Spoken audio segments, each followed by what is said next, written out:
Apparition, Chapter 3.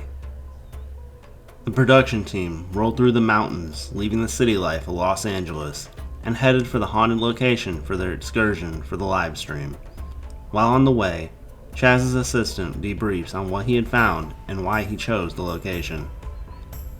This building is old and not too big, so we should be able to cover every square inch of this place, says the assistant. This place seems legit, Noah. And you really think it's active? Chaz responds to the assistant, that's not named Noah. Yes, sir. It's an old church or cult building or something that's been abandoned for quite some time, as far as I can tell. You know, we shouldn't cover every square inch, says the head producer named Albert. We need dead zones, places where we can set up some crazy events in light of no activity happening. Chaz's head begins to fall. He's been going back and forth with the idea of faking the investigation. Ultimately, the board decided to do an actual investigation for a few hours and then begin faking it if nothing was happening. Chaz disagreed, but kept quiet with his emotions. The van made its way through the hillside en route to the destination. Rebecca on Chaz's mind, on how he wanted to do this a legit way, but the board was in spite of it because they needed a good television show. Plus, if crazy things happen on the live stream, then the credibility of the show would be back. Still, Chaz didn't know if he could live with himself if he faked another investigation. Chaz had just hoped that he wouldn't have to fake anything, and that he'd be able to capture evidence like the apparition from his viral investigation. He kept his mouth shut and his head down as he read information about the location. There wasn't too much information. Just that it was built sometime in the late 1800s, and then it started out as a Catholic church. However, the leaders of the church held back secrets from the rest of the congregation. During service, they were religious as could be. Once the regular members left, the elders would turn to a different god. They would hold satanic rituals right in the main room, where they held service praising the name of God just hours earlier. Those reports were crazy. But a lot of other articles said that the story was bogus, and it was just an old building that had become abandoned. With curiosity, Chaz asked his assistant what made him choose this place. Lyles. What's up with this building? What did you see? Asked Chaz to his assistant that's not named Lyles. Well, sir, his assistant gets ready to share information that he saw. I was going to see my girlfriend, and the GPS took me some weird way. The same way we're going now. I ended up at this building, and I threw on my brakes because it looked so creepy. I just had to look inside. When I went in, it instantly fell off. I grew up in a haunted house and had dark energy to it, but this place was suffocating with negativity. Chaz's ears perk up at the thought of this place. What his assistant was telling sounded even more haunting than anything he had ever dealt with. Doors slamming, whispers, cold spots, the assistant names off things he witnessed. Mr. Coleman, this place is legit. I would wager everything I own on us catching evidence. We won't need to fake anything. Chaz breathed a sigh of relief in the thought that he may not have to fake anything. The car's headlights cut through the thick fog as they wound their way to the narrow, overgrown path leading to the abandoned church. Chaz sat in the passenger seat, eyes fixed on the dark silhouette looming ahead. Its spire is barely visible against the night sky. Next to him, his assistant, whatever his name was this time, kept his hands tight on the steering wheel, his face pale but determined. I'm telling you, Chaz, this place is the real deal, the assistant said, his voice shaking slightly. I've never felt anything like it. The moment I stepped in, the air turned into ice, and the whispers, he trailed off, his eyes flickering nervously to the rearview mirror. Chaz nodded but remained silent. His heart was pounding, but not from excitement. This was their last shot to salvage his credibility. After the disaster with the news articles and the fallout, the board had insisted on the live stream, a genuine, unedited paranormal investigation. But in the back of the van, they had all their tricks prepped just in case. Fake sounds, motion sensors, even remote control doors. It was all set up, ready to go, just like before. But Chaz didn't want it that. Not this time. You sure this place is safe? He asked, more to break the silence than anything else. Safe? His assistant laughed, though it lacked any real humor. No, this place isn't safe. It's something else. You'll see when we get there. They pulled into the clearing, the old church looming ahead. Chaz could see the faint outline of the building now. It was far more eerie than he had expected. The church wasn't large, but it stood like a monolith in the fog. Its stone walls cracked and covered in creepy ivy. The twin spires reached into the sky, casting twisted shadows across the front lawn. The windows, long since shattered, looked like jagged teeth grinning out at them.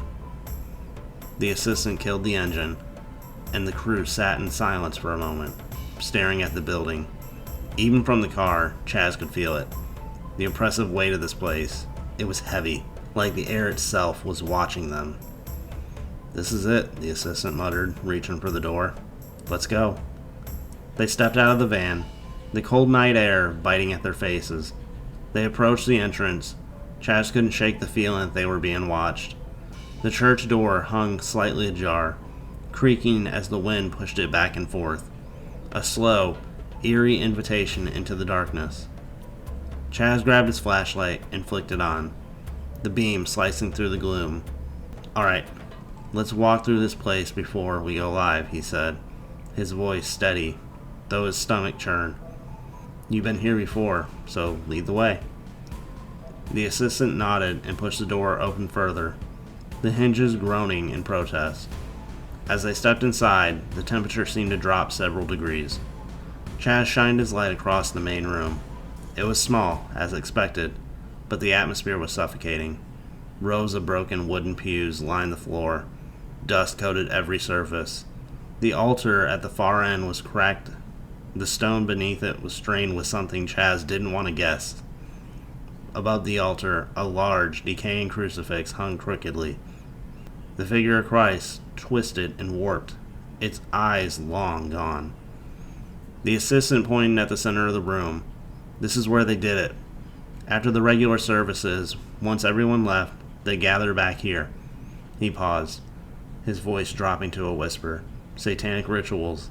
They used this very room right here. People thought they were pious, but they were, well, something else entirely." Chaz swallowed hard, his light sweeping across the room. The walls were covered in strange markings, symbols he didn't recognize. His assistant walked towards the far side of the room, where a large door led them to the back chamber. "Through here," the assistant said, "there's more." Chaz followed, his footsteps echoing in the empty space. They pushed the heavy door open, revealing a narrow hallway lined up with several smaller rooms. The assistant stepped inside, his voice quiet now, as if afraid to speak too loudly. "The whispers I heard came back from here. Cold spots, too. I swear I saw a door slamming shut on their own, too."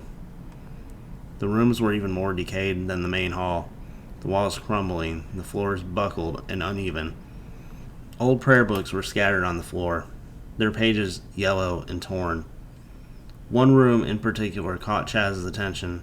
The door was scratched, deep gouges marring the wood, as if someone, or something, had crawled at it from inside. The assistant nodded towards the room. "There's where I felt the strongest. Something bad happened here." Chaz stepped closer, shining his light on the door. His heart raced as he reached for the handle, pushing it open. The room beyond was small, almost claustrophobic, with a single rotting chair in the center. But it wasn't the room itself that unsettled him. It was the smell, like burnt wood and sulfur. His stomach twisted. "We'll set up here," Chaz said, stepping back into the hall. He tried to keep his voice steady, but his tension in the air was undeniable. "We'll start the investigation in the main room and work our way back here. If anything happens, we'll capture it. If not," he glanced at the assistant, who gave him a knowing look. "Don't worry," the assistant said with a smirk. "If the ghosts don't show up, we'll make sure the viewers get their show." Chaz clenched his jaw, but said nothing. He didn't want to fake anything, but he knew how this worked. If they didn't get their results, the producers would make sure they did. The two of them walked to the main hall, where the heavy air pressed down on them once before. Chaz looked up at the cracked crucifix. its hollow eyes staring back at him. And he couldn't shake a feeling that he crossed the line, that something here wasn't meant to be disturbed. The live stream was set to start in 1 hour. They had everything they needed, the cameras, the props, the tricks. But as Chaz stood in the dark, abandoned church, he couldn't help but feel that maybe, just maybe, they wouldn't need any of it tonight. Something in this place was waiting for them. And whatever it wasn't going to let them leave without a fight.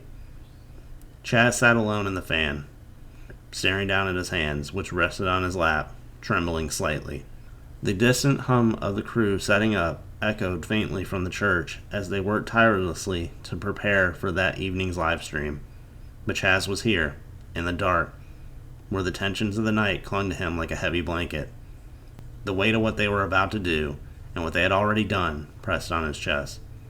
He closed his eyes, took a deep breath, and whispered a silent prayer. God, or whoever's listening, his voice was soft, nearly drowned out by the distant rustling of the wind. Keep me safe tonight. Protect me from whatever's in there. If there is anything real, anything dangerous, don't let it follow me home. It felt strange praying after all these years of chasing what couldn't be explained, but tonight felt different. He wasn't sure if it was the location, or maybe the guilt gnawing at him for the deception that they were about to pull. The producers were making sure everything went off without a hitch, even if it meant conjuring shadows that weren't there.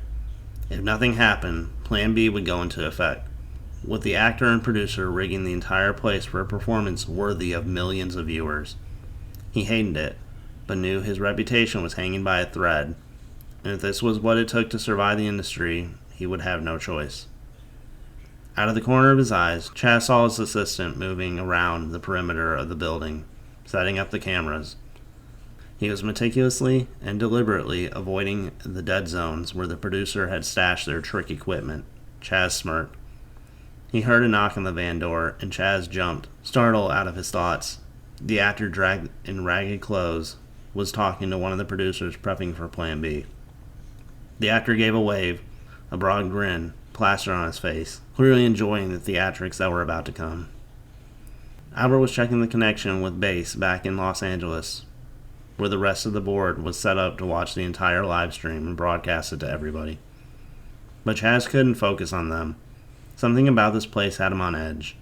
Even with all the fake setups and actors, the air around the church felt wrong, and his assistant, who usually cracked jokes and made light of everything, was unusually quiet tonight. Chaz looked out the window again, watching the assistant shadows move along the back of the building as he set up the last of the cameras. Just as a thought crossed his mind to call him back in, the assistant's silhouette jerked violently. Chaz frowned, squinting into the darkness. Something was wrong. Then suddenly, the assistant burst from the side entrance of the church, sprinting full speed towards the van. His eyes were wide, wild with terror, and his breath came in ragged gasps as he practically slammed into the side of the van. Chaz barely had time to process what was happening before his assistant started yelling, his voice trembling with panic. "Chaz," he gasped, hands on his knees as he struggled to catch his breath. "Chaz, I'm not going back in there. Not tonight. Not ever." Chaz opened the door, stepping into the cool night air. "What are you talking about?" he asked, though a sense of dread had already begun creeping into his chest. "What happened?" The assistant straightened up, his face pale, sweat dripping down from his brow despite the cold. He looked back towards the church, then at Chaz, as if trying to gather the right words. "I was in the back, setting up the last camera," he started, his voice shaking. "I made sure to stay out of the dead zones like we had planned, but I got to the hallway, near the room with the scratches. I felt it. That thing. I swear to God, Chaz, I felt it." Chaz frowned, trying to keep his own nerves in check. "What did you see? Was it the crew? Someone messing with you?" The assistant shook his head violently. His eyes were wide with fear. No. This wasn't a trick. This was real, man. The air in there, it was like ice, colder than I'd ever felt before. And then I heard something. Whispering. But it wasn't like before. It was louder, clearer, like it was right behind me." Chaz felt the hair on the back of his neck stand up as the assistant continued, his voice breaking. I turned around, he said, his eyes locked onto Chaz, and there was the shadow right there at the end of the hall. It wasn't human, Chaz. It was twisted, wrong, like it didn't belong in this world. It looked at me. Its eyes, they were... I don't know what they were, but they weren't human. Then the doors, all of them, started slamming shut, one after another, and the walls, he swallowed hard, his breath coming in short gasps. The walls started bleeding. I saw it with my own eyes, then the blood seeping from the cracks in the stone. Chaz took a step back, his mind reeling. He knew the assistant were prone to exaggeration, but the terror in his voice, the sheer panic in his eyes, was too real. I'm not going back in there, the assistant said firmly, shaking his head. No way. Whatever's in there doesn't want us around. I'm not sticking around to find out what it's going to do. I'm done. I'm going home. Wait, Chaz said, grabbing his arm. We need you in there, man. You set up everything. The assistant yanked his arm away, his voice rising in panic. I don't care. You can fire me, blacklist me, whatever. I'm not stepping foot in that building again. I've seen enough. Already typing in for an Uber. You can tell the board whatever you want, but I'm not going to be the guy that dies on this job. Without another word, the assistant walked towards the road, disappearing into the night. Chaz stood there, his heart pounding. The chill air was biting into his skin. He was alone now, alone with whatever was waiting inside that church. The heavy, ancient door of the church groaned shut behind Chaz, with a hollow thud, sealing him inside. He felt the weight of the key being slipped into the lock. With a brief shiver of claustrophobia rolled through him, the producer had made a big deal of this moment, ensuring the live stream audience would see every detail. Chaz Coleman, locked inside one of the most haunted buildings in the country for 8 hours, alone. Alright, folks, Chaz said into the camera, trying to mask his unease with his usual bravado. He adjusted the camera on the tripod, making sure it captured the eerie, dilapidated main hall of the church behind him. You know the drill. I'm locked inside this building for the night. No exits, no breaks. My producer has the only key, and he'll be waiting outside if anything happens. It's just me, my cameras, and what's ever lurking in this place. He glanced back at the door. Of course, the producer wasn't really outside. He and the actor were hiding just out of frame, ready to jump into action when the board gave the signal. Plan B was already in motion, but Chaz had no desire to let it play out. He was here for the real thing, or at least he hoped something real would show up. Chaz walked deeper into the building, his flashlight flickering over the dusty pews and broken stone walls. His voice dropped to a more serious tone as he continued his intro. This place has a dark history, he said, eyes scanning the room. Built in the 1800s as a Catholic church, it is said to be a beacon of hope for the small community. But what the townsfolk didn't know was that when the church leaders were practicing something much more darker, satanic rituals. The very same halls where they worshipped by day became the site of horrific ceremonies at night. They summoned something, and some say that something still walks these halls. Chaz paused, letting the silence settle. The air felt thick, heavy. He turned his camera towards the altar, the decaying crucifix looming in the shadows. Tonight, I'll be investigating to see if those spirits still remain. If anyone's here with me. He paused, taking a breath. Give me a sign. For a moment, nothing happened. Just a soft hum of the camera and the distant creak of the old building settling. Chaz waited, hoping the silence wouldn't last, that maybe tonight something genuine would occur. But it didn't take long before the producers started in. A small thump echoed from the back of the hall, followed by the creaking sound of a door swinging slowly on its hinges. Chaz sighed inwardly, already recognizing the fake setups they had planned. He continued to speak into the camera, though his words were tainted with irritation. Did you hear that? He said, feigning excitement. Sounded like a door moving on its own. Let's check it out. He made his way down to the darkened corridor, towards the sound, knowing full well it was one that the producers set up behind the scenes. He felt his frustration rising. They hadn't even given the building a chance to respond before jumping into the theatrics. A faint whisper came from behind him, clearly the actor's cue to enter the scene. Chaz spun around, his flashlight beam sweeping through the darkness. "Did you hear that?" he asked, more to himself than the camera. "I think there's something here." The whisper intensified, clearly staged, and then a loud crash.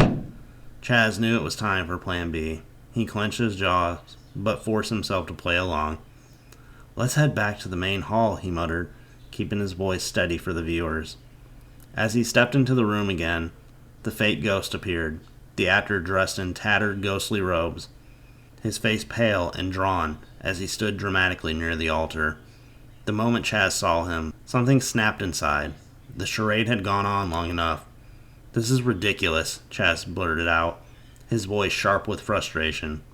He turned to his camera, his calm, professional demeanor cracking. "I'm sorry, folks. I can't do this anymore."